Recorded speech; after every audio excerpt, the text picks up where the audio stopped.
I've been looking for an angle for what video to make regarding the flooding, um, well, around South Africa, to be honest, but more prevalent in KwaZulu, and in particular, the Durban, eThekwini area.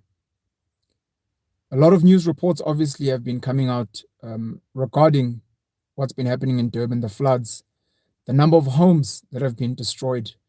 Last I checked, I think 2 days ago, we were over 309 people that had passed away from the floods.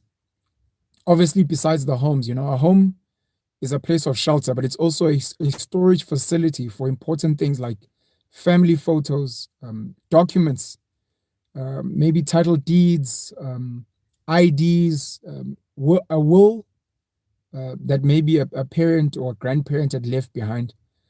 Some other treasured memorabilia, places you traveled to and some of the things you came back with. People probably lost animals as well, dogs, cats, and obviously livestock, goats, chickens, those kind of things. So it's been a very, very horrendous tragedy. Initially, I wanted my video to be about the fact that we're dealing with nature here. And we have unfortunately become a nation that's obsessed with blaming government for everything. I understand that the South African government has not been doing a great job over the past 27 years. In particular, obviously, the ANC, which runs our government. I understand that there's a lot of corruption. I understand that there's a lot of work that they haven't really done or done to a satisfactory level. One of the things being that there were floods like this, I think 30 years ago, around the same area, and the drainage hasn't been sorted since then. But this is nature. Nature does what nature does. And nature has things like hurricanes, earthquakes, tornadoes, floods, volcanoes. That's nature. Now, if you want to blame the ANC government for heavy rains, which was part of my being upset, was why not blame Amadlozi again, your ancestors? You guys love talking about ancestors, that your ancestors will protect you, that your ancestors look over you. Where were your ancestors, Amadlozi again, during these floods? Number one. Number two, those of you who believe in religion, where were your gods and your angels during these floods where people lost their lives? If anything, ironically, the Christian God flooded the earth when people started worshipping other idols, which means he got jealous. They call him a jealous God. And he went and he flooded and he murdered the whole world except for Noah, his family, and animals that were on the ark. That's why sometimes I wonder how you guys rationalize your belief systems. I mean, when I started questioning religion, when I started questioning culture, these were some of the basic questions that I have. How can it be that a toddler gets raped? How can it be that an old woman gets raped? How can it be that a good human being gets killed? How can it be that a family that's been doing really good work in society has their home washed away by floods? Where the fuck is God? Where the fuck are the ancestors? And that's why I came to the conclusion that this stuff doesn't exist. It's just stories that have been peddled by people before because they wanted us to have some type of comfort. Because the idea of Amadlozi watching over you, the idea of a super God out there somewhere watching over you, it's a coping mechanism. It's a pacifier. So that the baby's soothed. Where do we come from? No, God knows. Where are we going? Oh, we're going to heaven. What's going to happen? It's all a pile of rubbish. But that's not why I'm making this video. Mother Nature is very powerful and we need to respect it. You can argue that nature is punishing us for whatever. That's obviously up to whatever stories you've been convinced of as well. But nature does what nature does. It rains. It hails. It is what it is. And we just need to try and obviously protect ourselves from nature. That means building strong, sturdy structures in terms of homes. That means making sure that we live a minimalistic life so that you don't have a lot of material assets that are constantly at risk, constantly at risk.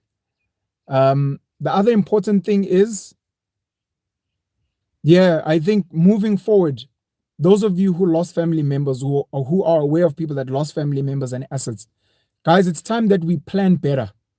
I know in particular Black Africans have no cooking clue in terms of town planning. When you build a neighborhood, even when you set up a squatter camp, what we call an informal settlement, what type of land is it built on? I know land is a very sensitive topic in this country. I made a video 2 days ago giving a breakdown of who owns South African land. You can check it out here on YouTube. But land is sensitive, and we need to make sure that we're building structures and homes on the right type of land. And on that land, we must have good drainage. We must have gutters. We must have pipes. On that land, we must make sure that sewage is not flowing in front of your home so that your children get sick and die. Let's make sure that like the land that we're living on, this space where we can grow our own vegetables, space where we can plant fruit trees, space for us to have livestock so that we can feed ourselves. I think that's very important. So what inspired me to make the video this morning is yesterday, I'm not going to say last night, but yesterday I found out that Patrice Motsepe through the Motsepe Foundation is donating 30 million rand to the victims of the floods. I also found out that Umisu Zulu, the king of the Zulus, is not donating anything at the moment, but he's sending his thoughts and his prayers to the victims. And he says that the Zulu kingdom will work with other NPOs to try and help. Obviously, Gift of the Givers is a hero in times like this. Gift of the Givers is an Islamic NPO that is funded a lot by the Islamic world, but has been funded by a lot of people. And they seem to do amazing, amazing, amazing work, especially where there are tragedies, not just in South Africa, across SADC, some of the African countries, and across the world. It's potentially become the best performing NPO when it comes to disaster assistance. I remember they helped with water where I used to study in Grahamstown, in Makhanda, in the Eastern Cape. Government was failing to help the people there with water, and they came in and they helped. So shout out to Gift of the Givers. We know the work they've done. We trust them to help as well as they've been helping, and hopefully they will get more people to volunteer, more people to donate and assist in the work that they do. Why am I inspired to make a video? I'm inspired because this is an opportunity for me to teach. I like making videos where we discuss current affairs, of course, whether it's politics, whether it's business and the economy, or even if it's celebrities and gossip. There's learning moments. Life is a constant and is a never-ending school, and you need to remain a student of the school. I've been involved in charity on a formal basis for almost 20 years, but from a young age through my mom, Umamsi, we've been donating to people. We've been volunteering where we can. Even at school, when school, whether it's primary school or high school, even at tertiary, there's a chance for us to be involved in a soup kitchen, cleaning up an area, donating where we can, cutting grass, etc. We've helped.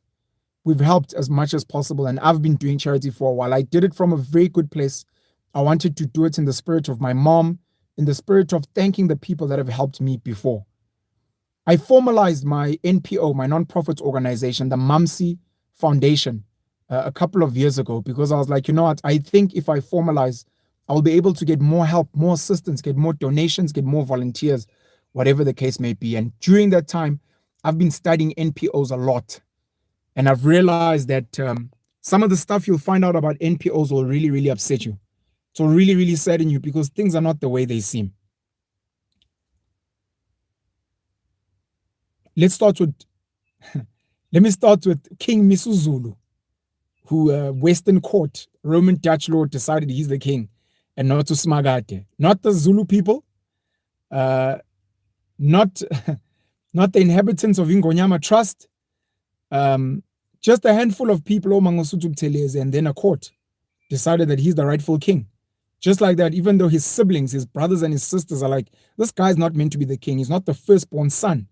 He's not the son of Uzwelithina's first wife. That's not important. We'll discuss that on another day. What's important is that the Zulu kingdom, with people on their land that have suffered, is failing to pledge money and resources to assist. What the fuck do they do with their money? What the fuck is the point of being a custodian of land where people are suffering and you can't do anything? And I'll continue to criticize the Zulu kingdom along with all the other kingdoms in this country. And the other day when I did the video on the breakdown of who owns land, I gave a list of previously the 13 kings of South Africa, which have been cut down to 7 in 2010. And as of recently, it's now 8 kings. What are they doing for their people? Your people that are so poor, that are hungry, that are constantly moving to the cities, constantly going to beg other people for jobs, for a livelihood, because you as a king are failing your people. Here's a tragedy. Here's a chance, Zulu, for you to shine and show what a brilliant king you are. Better than your father. But you're failing. This is your chance to cement a strong brand and say, we're pulling funds, we're fundraising. From the Zulu kingdom, we will donate this number of cattle. We will donate this money. We'll be sending out chiefs. We'll be sending out representatives to go out there and work with the people. Instead, you sit on a throne and send media reports of, we send our condolences and sympathies to... It's pathetic. It's pathetic. I grew up under the Zulu nation. And I left last year because I realized I can't worship a useless king. This was really teeny before Zulu. I've never been given a piece of Ingonyama Trust land. I once had an opportunity to buy it. Why am I buying land that is meant to be mine and for my people? Where there's rampant corruption with Induna that give land to people that they like. Where I hear stories and I see white people, Asians, Indians, who get huge pieces of land to mine, to farm, to build businesses, so they can pay very cheap rent to the Zulu king. Ingonyama Trust makes about 120 million rand a year in rent alone. Where does that money go? Where and how is it serving the people? I can only imagine how much land from all the other kings around the country, in Mpumalanga, in Limpopo, Gauteng, Northwest, Free State, the Eastern Cape. I can only imagine how much of that land has been given to white people to have game farms or commercial farms, or be able to mine or create some businesses. And those kings are living large off that rental money while their people languish poverty. South Africa, if it was run under kingdoms, would be no different to Eswatini, where King Mswati is living comfortably, buying Rolls Royces and living in luxury while his people are poor. That's why abantu base-Eswatini are constantly coming into South Africa, because they're looking for a better life. That's why the people of KwaZulu are moving to places like Johannesburg, because they're looking for a better life, because their kings have failed them. I'll end there. Then I spoke about Zulu, Patrice Motsepe. I spoke about Gift of the Givers. Solidarity Fund, Patrice Motsepe. Solidarity Fund, Patrice Motsepe. Do I do them both at the same time? Let me do them both at the same time. The Motsepe Foundation is a registered NPO, non-profit organization. An NPO is almost like a company. Almost like a company. And if you run it very successfully, it'll behave exactly like a company, with officers, with employees, with a marketing budget, etc., etc. The difference is, instead of you selling goods and services, you basically sell hope and a willingness to work. And who gives you the money? Could be government through grants. It can be normal human beings like myself who donate 50 Rand, 100 Rand, 500 Rand. It could be companies who donate huge amounts of money. And big listed companies have a CSI, corporate social investment budget. What that budget does is it's almost part of branding and marketing for the company. It makes the company look good, makes them seem like responsible citizens in society, especially the mines, which destroy land. So it's like, oh, how can we give back to building schools, to investing in the churches, to building sports fields, to giving bursaries and scholarships. So there's a CSI budget. With that CSI budget, when those companies donate, they get tax benefits. There's something called tax avoidance. You get a certificate, Section 18, under the Tax Act, where you get to, if you're donating to a non-profit organization, you get to write off that money for tax. So it benefits you in terms of tax. So NPOs allow you to do that. So companies jump on that. And obviously, as time goes on, human beings have become sophisticated. And instead of just donating clumsily, They donate specifically to NPOs that make sense to them. Patrice Motsepe, of course, is a big brand in this country. He works with a lot of big business people. He's got various partners across various races, various industries. You know, the guy owns a chunk of Alexander Forbes. He's got African Rainbow Minerals, which is a mine. He owns a stake in Sanlam. He owns African Rainbow Capital, which owns Time Bank, and a couple of other investments. You know, he obviously works with his brother-in-law, Cyril Ramaphosa. He works with people like Jeff Radebe, who was a minister in the presidency, another brother-in-law of his. He works with established business people such as Phuthuma Nhleko. Phuthuma Nhleko is currently the custodian of Ishanduga under his company Pembani. Pembani and Remgro, Johan Rupert Remgro, have got a property fund that they run together. So there's a lot of business dealings that Patrice is involved in. So his NPO obviously becomes one of the key NPOs that himself, through his companies, and a lot of his other rich friends are willing to pledge money in. Because, like I said, it makes them look good as corporate citizens, as socially responsible citizens.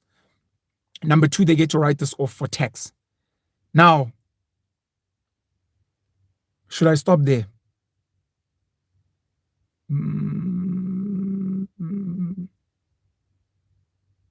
Yeah, let me should I stop there? Let me pause there for a moment. Patrice Motsepe donated 30 million rand. No. The Motsepe Foundation, not Patrice. Need to be very sure of these things. The Motsepe Foundation donated 30 million rand to the victims of the KZN floods. What does this mean? It means the NPO, the organization, the company that is non-profit donated 30 million rand. Is this Patrice's money? We don't know. We know that Patrice Motsepe, through some of his companies, donates to the Motsepe Foundation as a separate organization. But we also know that a whole lot of other companies and individuals also donate to the Motsepe Foundation. So this 30 million rand may not be from Patrice Motsepe's pocket. It may be from a budget from his companies who are already trying to avoid tax. It may be from some of the other companies that he's friends with. It may be from normal citizens. So his own income, his own salary, his own dividends may not even be involved in this 30 million rand. But obviously he gets the recognition, importantly. 30 million rand. Now let's assume, for our purposes, that it comes from his pocket. Patrice Motsepe, out of his own salary, out of his own dividends, decides to donate 30 million rand. It's a great gesture, and it's going to help a lot of families if used correctly and if it gets to the people. I can't knock him for that. I shouldn't hate on him for that at all. If people are going to benefit, who the fuck am I to drag Patrice and other donors? Come on, dog. People need help.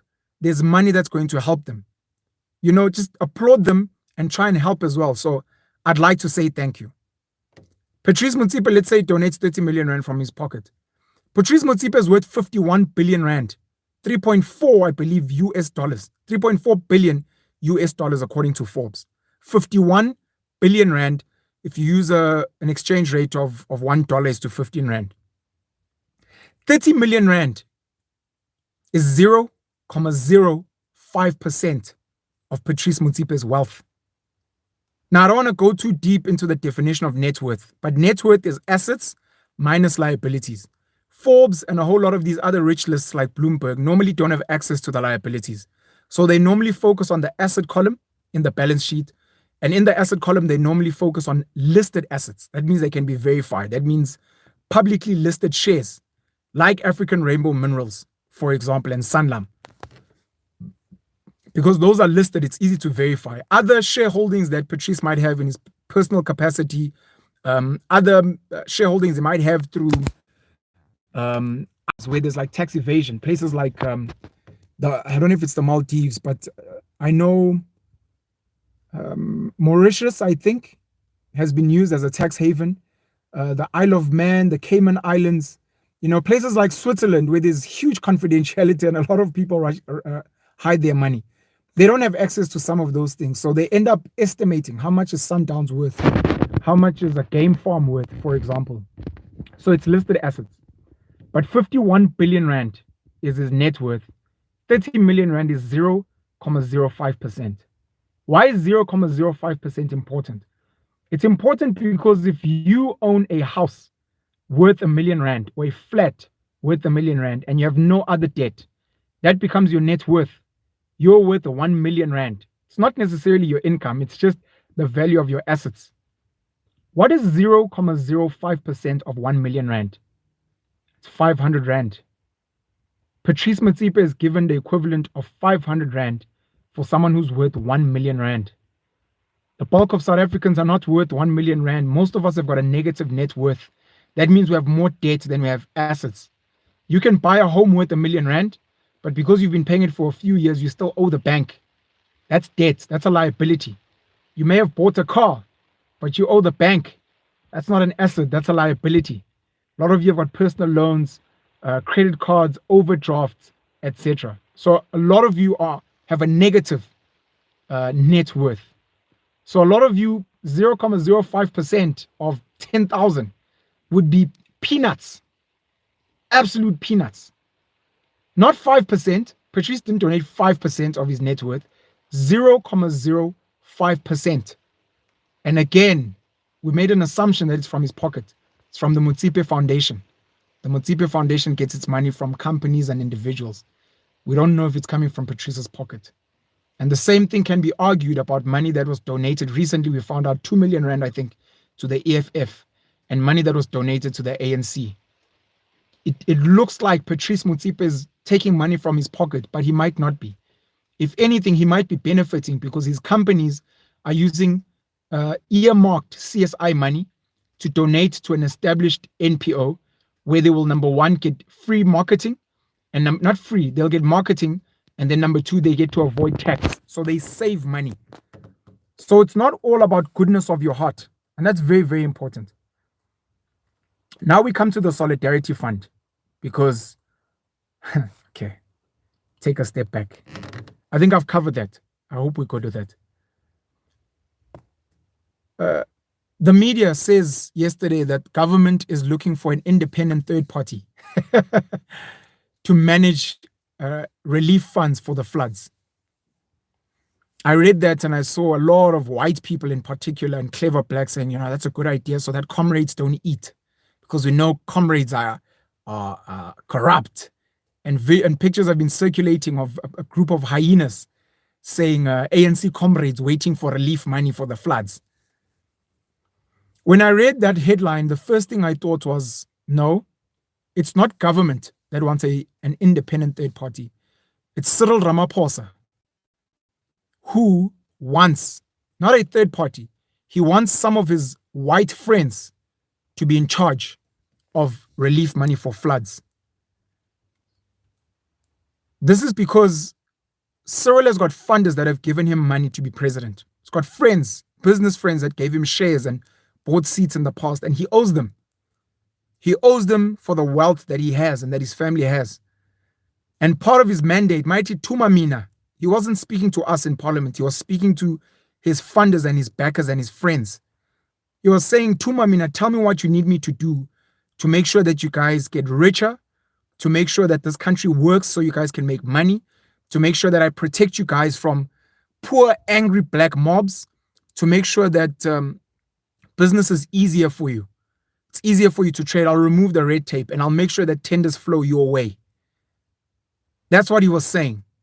So Cyril wants some of his friends, particularly white friends, to be in charge of relief money that is going to come, number one, from government, and number two, that's going to come from the private sector. Same thing happened with COVID relief money. Cyril and his friends set up the Solidarity Fund. And then we heard stories about Johan Rupert donating $1 billion, the Oppenheimer family donating $1 billion, and again, the Motsepe family foundation and friends. When Motsepe gave that press conference, he mentioned the Motsepe Foundation and friends are donating another $1 billion. Later on, it came out that the Ruperts decided to manage the money on their own. I think the Oppenheimers may have done the same. I'm not sure about the Motsepe Foundation. Why did they decide to do it on their own? It's because these guys understand that Cyril has got his mates that are going to be running the Solidarity Fund. And they didn't want to. They want to run it themselves to make sure that relief goes where they want it to go. We haven't seen the financials. We haven't seen the financials of where that money's gone. Where's the 1 billion that Motsepe pledged? Now that it's pledging 30 million. We want to see the money. Where is it? Who did it get to? Can we see the beneficiaries? It's very important.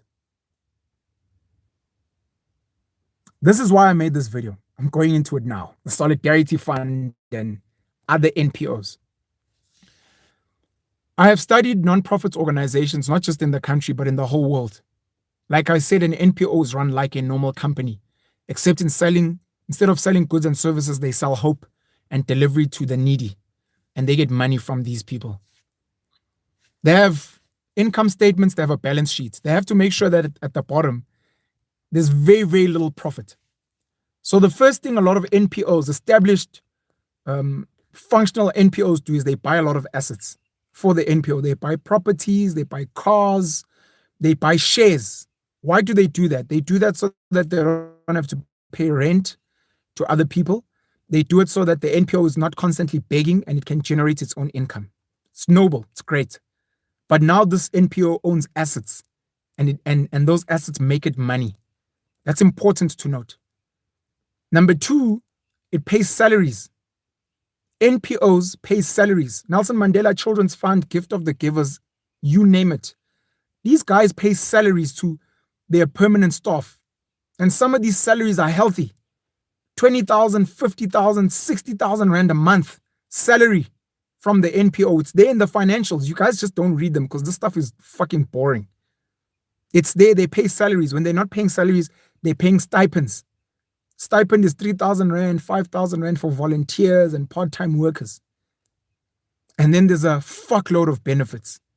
The NPO will make sure that the permanent employees, the volunteers, the part-time employees are constantly being flown around to conferences, to go and speak. They sleep in nice hotels.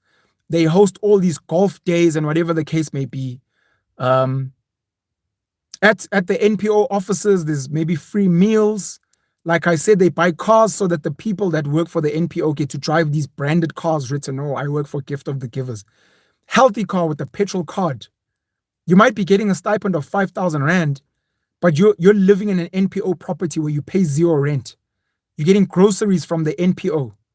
You're getting a petrol card, a car from the NPO, which maybe comes up to a benefit of 50,000 rand, but no one will see that because you'd be like, no, I get a stipend of 5,000 rand. I'm a volunteer. That's how the NPOs spend their money. About 50% to 70% of money donated to NPOs goes to operational expenses. 30% to 50%, if you're lucky, actually goes to the beneficiaries. So whether they have to pay rent, pay for telephone, pay for things like marketing, that money gets chowed. The Solidarity Fund has got TV ads, which cost millions of rands. They've got billboards, which cost millions of rands. They've paid influencers millions of rands to speak about donating to the Solidarity Fund. Money has been spent. People have become rich from the Solidarity Fund's operational expenses.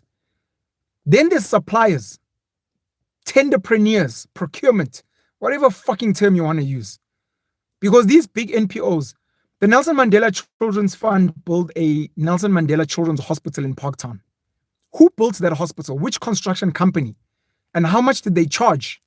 Because they didn't do it for free. They had workers they had to pay. They had equipment they had to pay for. Which construction company got paid from NPO donated money so that they can make money for themselves? Who is a supplier to that hospital? Who supplies the food? Who supplies security, cleaning services, maintenance? Who does their marketing? The marketing companies make money from these NPOs. That's how it works. It's like a company, like I said. And now when you look at the Solidarity Fund, if you look at the Motsepe Foundation, if you look at the Nelson Mandela Children's Fund, and a whole host of other big NPOs, you'll realize that the guys that set these things up make sure that they supply to their friends. And their friends make a lot of money off the NPOs. I'll give you an example. It's just an example. It's hypothetical. It's not real. It's just an example. Cyril Ramaphosa, as president of South Africa, helps set up the Solidarity Fund. In the Solidarity Fund, he gets a woman named Gloria Serobe, who is the chairman of Wiphold, a woman empowerment company that Cyril and his friends work with. They get another white man, I forgot his name, to be the head as well. They raise money. Let's call it 20 billion rand. From the 20 billion, like I said, at least 50% is going to go to operational expenditure, OPEX. So 10 billion rand will go to operational expenditure. The other 10 billion, we'll assume, goes to the victims. Okay. The 10 billion rand that is being spent, number one, needs to go to marketing. So they're going to spend 1 billion rand, TV ads, social media ads on Twitter, on Facebook, on Instagram. They're going to pay influencers to come in and be like, hey, hi, I'm Penuel the Black Pen. Guys, please donate to the Solidarity Fund. Let's help the victims of COVID and let's make sure that we live in a great country. Make sure you get the vaccine, blah, blah, blah, bullshit, bullshit, bullshit, bullshit. 10 billion rand. They're going to set up offices. If they don't set up offices, they're going to rent offices. Who are they renting from? So that's what happens with the 10 billion. A landlord somewhere is going to get paid rental income. There's a chance that one of those friends is going to be Cyril's friend, or it's going to be a fund that Cyril or his buddies or his family members have a stake in. Someone has to do the marketing. There's going to be a marketing company. And we heard the scandal of Dr. Zweli Mkhize and his son, Udedani, with the link to Digital Vibes, which got a marketing budget from relief money. Obviously, that's Zweli Mkhize, and we call it politics and political smear campaigns. But again, this is why we wanted to see Cyril Ramaphosa's bank statements. We wanted to see his friends. Who's given him money? Because again, from the Solidarity Fund, someone maybe somewhere there has to supply cleaning services. That's going to be Bidvest. A friend of Cyril Ramaphosa being Brian Joffe. Cyril himself used to sit on the board of Bidvest. The Solidarity Fund is going to need some insurance products to cover the work they do. They might give that to Alexander Forbes, where Patrice Motsepe is an owner. The Solidarity Fund might need banking services, and they might be like, let's go with an up-and-coming black bank, Time Bank. It ticks the BEE boxes. It's a small up-and-coming startup, so we're doing well. Time Bank belongs to Patrice Motsepe. Now with the Solidarity Fund and the money they've raised, they've been pumping very hard that people need to get vaccinated. Vaccinated with what? With the Johnson & Johnson jab, which has been manufactured locally by a company called Aspen. Aspen used to have a monopoly on ARVs when they came out. Aspen has got a monopoly on COVID vaccines. Aspen is run by a guy called Stephen Saad, a Jewish gentleman who donated to Cyril Ramaphosa's CR17 campaign. That's where the money goes. You think you're donating to the goodness of people, and yes, people will get helped, of course. You will see people getting food packs. Where did they get the food from? From ShopRite. And you might find that Christo Visa donated to Cyril. They're going to get other things from PEP. Again, that's Christo Visa. They might get free jabs. Oh, the poor are getting free jabs. We're so thankful. Again, from Aspen. And they're free to the people, but these companies are being paid. Not only are they being paid by places like the Solidarity Fund or even Gift of the Givers, but because these people have donated to the NPO as well, they also get tax benefits. So the money circulates around them. They never put their salaries in there. They never put their dividends in there. It's always company money. Company money which comes from you, because you're the customer. You're the one that buys Aspen pharmaceutical products. You're the one that has your pension fund in Alexander Forbes. You're the one that uses Bidvest goods in the company you work for, in your business, whatever the case may be. That's how it works. That's how capitalism works. And most people don't know these things. A lot of you may not know, but FIFA is a non-profit organization. When they come into countries and get the country to use its own money to build stadiums and to make sure that a World Cup can be run well, FIFA comes in and takes all the money from the gatekeepings to the sponsorships to the whatever. And people like your Sepp Blatters, it came out is corrupt. Surprise, surprise. People like them end up becoming extremely wealthy through the suppliers to the NPO. I set up a non-profit organization. Everything is good and proper on paper. I will say, go look at the financial statements and go ask for their list of suppliers. All of a sudden, you find out my brother's a supplier. My mother's a supplier. My child is a supplier. Someone who's linked to one of my family members is a supplier. My best friend is a supplier. And they get money from the NPO of money that you donated or that your company donated for tax benefits. And then you find out that I earn a lousy 10,000 Rand a month stipend from the NPO, but I drive a fancy Mercedes-Benz. that has an NPO asset. I live in a star home that is for the NPO. And one of the things I motivate is, we host a lot of dinners for a lot of our donors and whatever have you here. There's a place at the back where we house certain kids who are orphans, but my kids also live there. So it becomes this really, really disgusting way of moving money around. And it's called charity, and we applaud and we clap hands and we're like, oh, this person's got such a big heart. It's actually bullshit. It's a bullshit story. I think in closing, I donated blood from high school, I think when I turned 16, to about 2008. So 2008, what's the maths there? 3, 2, 1. Yeah, for about 7 years, I donated blood. I stopped donating because I started getting tattoos, and you're not allowed to donate once you start getting tattoos. There might be ink in the blood, whatever the case may be, sure. The South African National Blood Services is a non-profit organization. I've looked at their financial statements. They do have suppliers for their marketing and for all the work they do. I've asked the question because in places like in America, you get paid for donating a pint of your blood. And I found out in South Africa, you get paid for donating organs. You get paid for donating sperm. You get paid for donating eggs. Our health acts don't allow for payments for those things. So they're not called payments. They're called, there's a term for it, but it's basically some type of incentive. It's not that we're giving you money for your sperm. It's just maybe we're giving you money because you need to travel, because you maybe need to eat well. Like they have these funny terms which sidestep the regulation. Even for organs, you're not allowed to get paid for organs in this country. So I've tweeted and I've asked the South African National Blood Services, why don't you guys pay us for the blood? And they're like, look, according to the act, not allowed to pay you for what. I'm like, okay, that's cute. I'm like, but all these other places pay. They pay people. And yes, they don't call it a payment because it's not allowed. They call it whatever they want to call it. I mean, I have healthy blood, so I need food to eat. I need something to drink.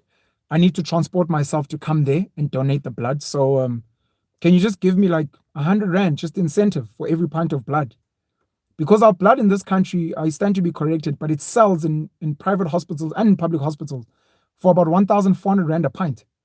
The South African National Blood Services charges money for the blood that you donate for free, for the little biscuit and juice that they give you, and maybe a badge or whatever the fuck they give you after you've donated however many times. I've said, but the nurses who collect the blood, because you're saying, we can't pay, it's wrong. The nurses who are collecting the blood are being paid. The companies who are transporting the blood, refrigerating the blood are getting paid. The doctors who make sure that the blood gets transfused properly get paid. The patient who is getting the blood in a private hospital is paying for that blood.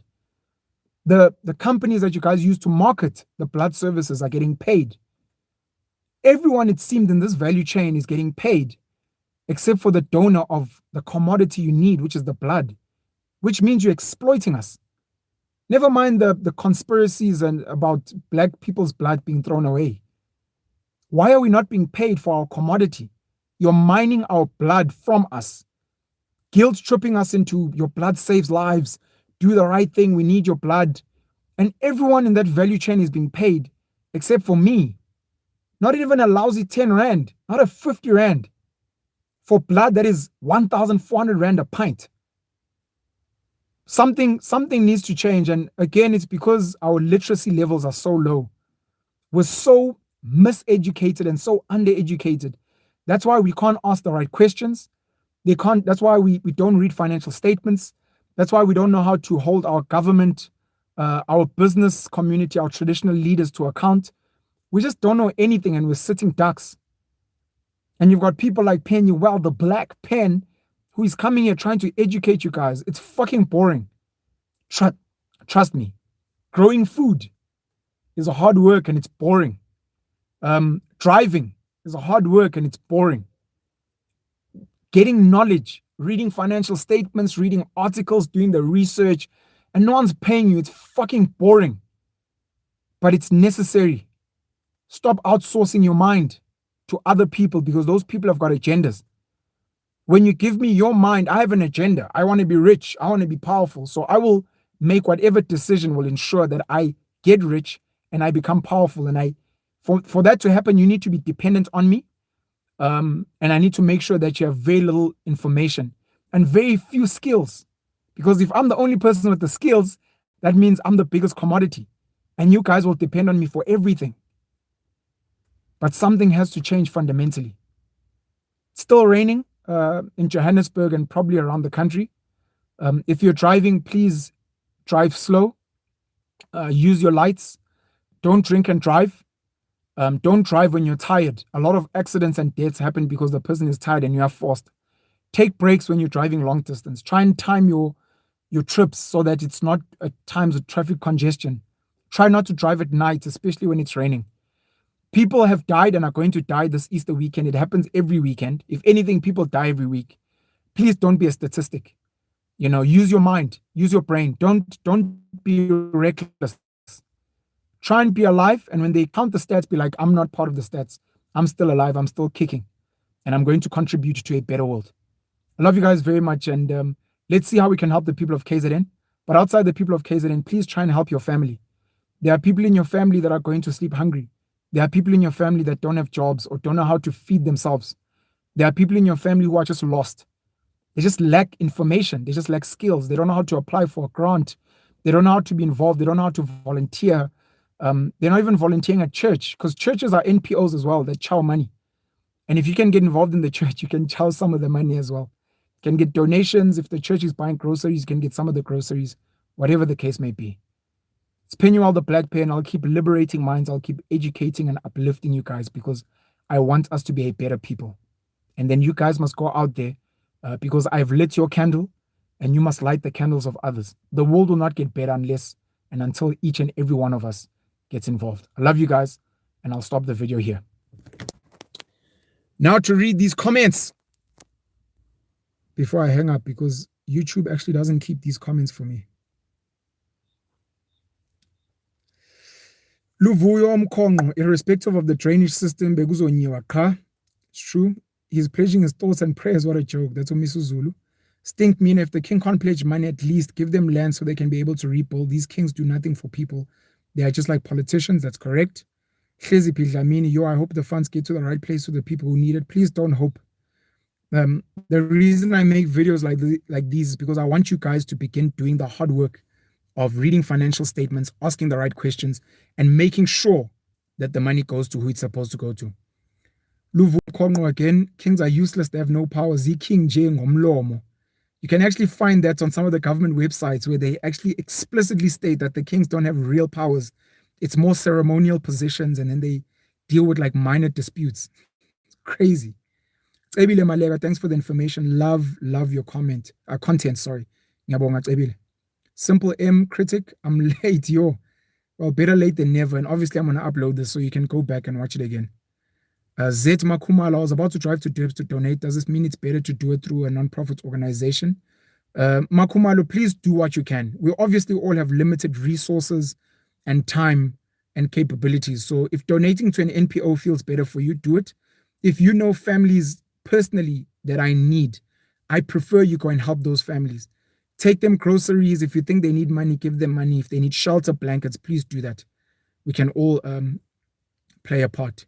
Malpesho Peshi ended up retracting their message. Luvuyo, how are you planning to donate, Makumalo? How about identifying a couple of families you can help donate to? Thank you for that. Mzwanele Zwai Kungu.